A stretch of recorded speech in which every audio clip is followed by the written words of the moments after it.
Ladies and gentlemen, Raila Amolo Odinga has cornered William Ruto and the entire Kenya Kwanza brigades. And I've been paying very close attention to their reaction.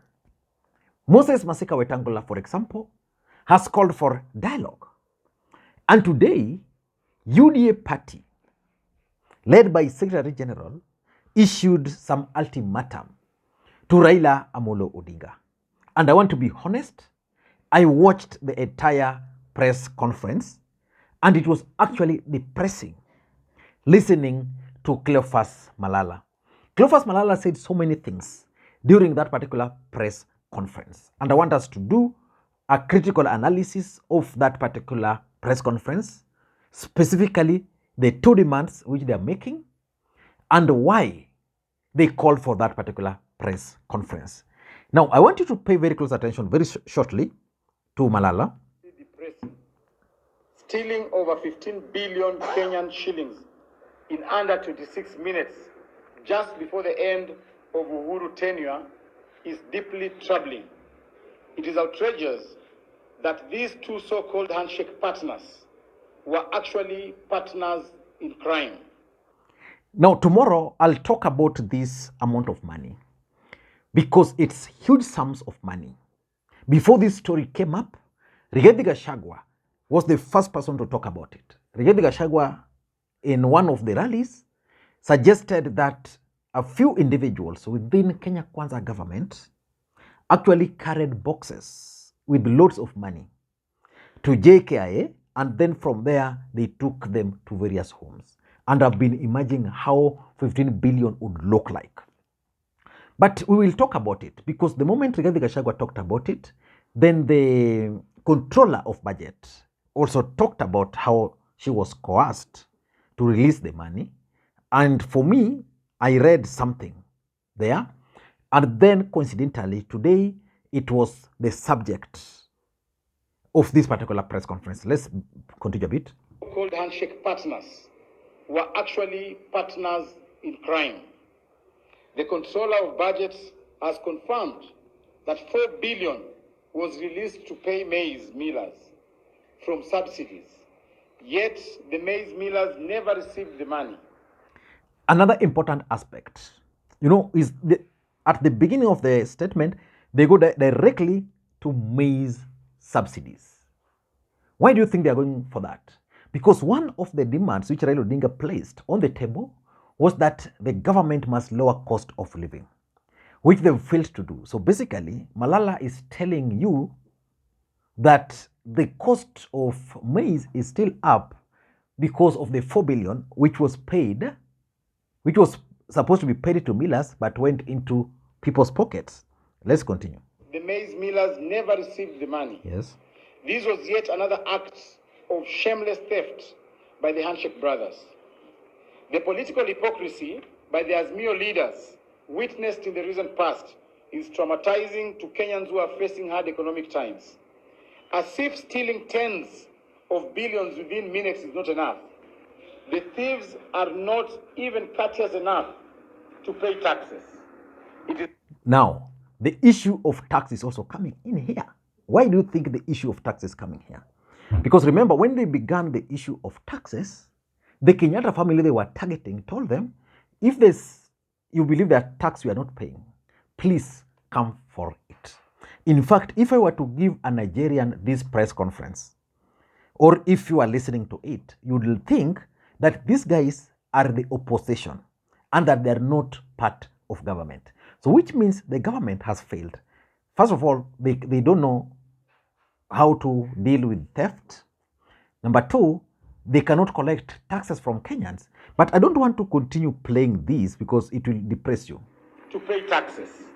It is painful to learn that the fuel and maize subsidies under the handshake regime were a conduit to brazenly steal money for Raila's campaigns. Another important aspect they are bringing. Now they are talking of fuel and maize subsidies. The cost of living went up when Ruto took over because of too many things. The first thing Ruto did was to remove fuel subsidies. By doing that, he increased the cost of fuel by around 30 bob. And cost of fuel normally determines a lot.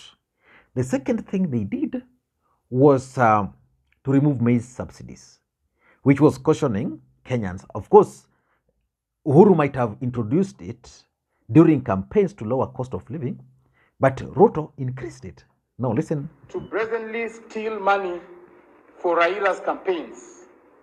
Intelligence further unfolds how the money was used afterwards to buy maize and hoard just to create artificial food shortage.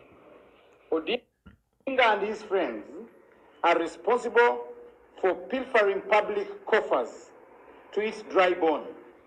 We demand that the handshake regime account for the monies they stole because they used Uhuru Yatan to steal the money to fund Raila's presidential campaign. Now, how do you steal money to fund campaigns while they are saying that this money were actually withdrawn within 26 minutes on the election day?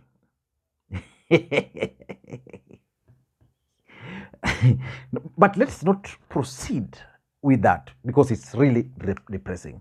Now, these guys are now saying certain things which don't make sense to me. They are in government and they are accusing Uhuru Kenyatta and Raila Odinga of bringing maize into the country and hoarding to create artificial shortage.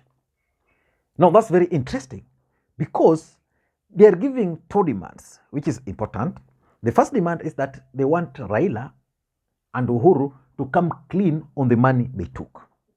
You know, assuming Raila and Uhuru are thieves, can they come clean? That is where the government comes in. Come out openly with evidence like the one which the Controller of Budget came up with. Take these guys to court. The court will give their judgment. Then Kenyans will be the judge.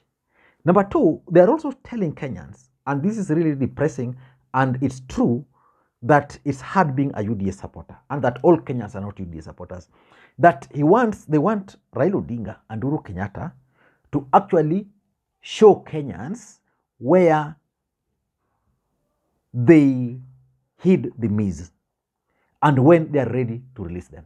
That William Ruto and Kenya Kwanza took control of government, then there is a shortage of maize, then Raila and Uhuru brought maize into the country, and then they are hoarding them somewhere to create artificial shortage, and the government is just seated there doing nothing. In fact, not doing nothing. The government is going further outside of the republic to import GMO maize into the market, while there's a maize in this country which was being hoarded, or which are still being hoarded by Uhuru and Raila.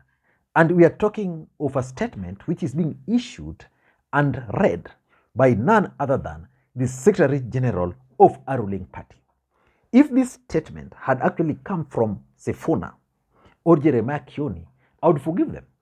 But a statement which appears as if it's an opposition statement being read by a ruling party is something which should, as a matter of fact, shame all UDA supporters and Kenya Kwanza. And I'm glad that Ford Kenya and ANC party were not part of that particular press statement. But it's politics. Why do you think this particular statement was read? Why do you think William Ruto told them go and issue the ultimatum? Number one is the blame game. UDA government, since they took over, have been lamenting. And that's why when you read the Azimio statement, which I wanted to analyze, but I said no, they have been accused of blame games. And they're constantly being reminded that when Kibaki took from Moi, we knew that coffers were dry. But then they took over from Uhuru. There's no need of them telling Kenyans about the dilapidated economy for 6 months. When you promised Kenyans that you were going to lower the cost of living, in 2 months, you were just waiting to put the Bible down. You placed the Bible down long time ago.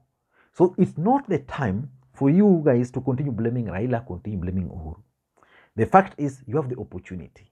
I know one thing which the government is planning to do with the importation of maize. One of the things they want to do is that they want to flood the market with the maize, which probably GMO or whatever, which will then force the cost to come down, which will be good for them, because although it will be short-lived, but it will be good politics for them. It will be able to lower the cost. If you flood the market with rice, it means the Moya irrigation scheme will, with their rice, will get stuck there. If you flood the market with maize, it means farmers in Gishu and any other place will have their maize at home. So basically, it's all about blaming him. Number two, they want to divert the attention of the country from the real issue, which is cost of living, and place it to someone else's doorstep. Who is the president of the Republic of Kenya, if I may ask you? The answer to that is direct. William Ruto is the president of the Republic of Kenya. So no amount of blame game will shift that. So it means he will take responsibility, not shifting. Diverting the attention of the country about Uhuru, Raila holding maize in Kenya is very low, if you ask me. Number three, it's part of Kenya Kwanza sustained propaganda, which is not selling. You know, I was reading some of the comments on that particular post. I don't know whether I can read them for you, some of the comments. Let me just see if I can read for you some of the comments. The comments were very funny. People are telling them, Omosh Malala is just blowing hot air. Something when repeated severally sounds monotonous. Why don't you sue them? That's someone. Stop diverting our attention. Malala, I hope you are not destroying your political career by taking Kenyans for fool, sharing unconfirmed information with wrong recipient. You know, stop mentioning Raila in last regime in the name of BBI. Raila was never a government appointee or civil servant. You know, stop enjoying us. I'm reading all these comments. In fact, all of them. If you read the comments, you'll be shocked that all of them are telling them that Kenyans are no longer fools. So they want to sustain the propaganda that the cost of living is up because of Raila and Uhuru. These guys promised Kenyans to change things. 6 months is enough. If, for example, you took away subsidies, maize, you took the fuel, and you've been collecting those taxes for this long, where are you taking the money? That's the question Kenyans are asking. And number four, I also tend to think that it's part of their fight back strategy. The truth is, these guys are cornered. Everything they are trying is failing. First of all, they began the issue of tax, failed. They tried collapsing Uhuru Kenyatta's family business, failed. They targeted Raila, failed. I think I should do a video why this idea of Ruto trying to bring down the Kenyatta and Odinga's family businesses will not fail, will not succeed. It won't succeed if you ask me. Because simple. You can open 20, 30 or 40 different milk processing companies. Brookside, Tuzo will still just be there. They'll still offer, they'll still compete in the same market. Number two, what about gas cylinders? People already bought them. There's nothing which will change much. If anything, issues of quality will come up. You can't use government money to fight Raila Odinga's business. They'll simply divert to another business, or they'll simply move to another country. So these guys are using now this because all their fight back strategies, if you ask me, failed. And again, if you ask me, the statement was intended to hide Kenya Kwanza failures. Kenya Kwanza as a government has really failed. I'm saying this looking you in the eye, you Kenya Kwanza supporter. Tell me one single success of this government. Just write it down if you belong to Kenya Kwanza. Just one success. For example, Tell me, in the issue of tax collection, this is how they've done it. On the issue of changing your lives, this is how they've done it. On the issue of lowering cost of living, this is how they have done it. Because you can even arm yourself with the Kenya Kwanza manifesto. Manifesto is where they promised what they were going to do. The other day, David was very clear that they never promised to lower the cost of living, cost of fuel, while Kenyans just took 2 minutes to take screenshot of Kenya Kwanza manifesto, where they promised to lower those costs. So just show me, because I know even deep down the heart of William Ruto, he knows that as much as he's trying, he's not achieved what he had intended to achieve in his first several days in office. Let us wait for tomorrow. Bye-bye.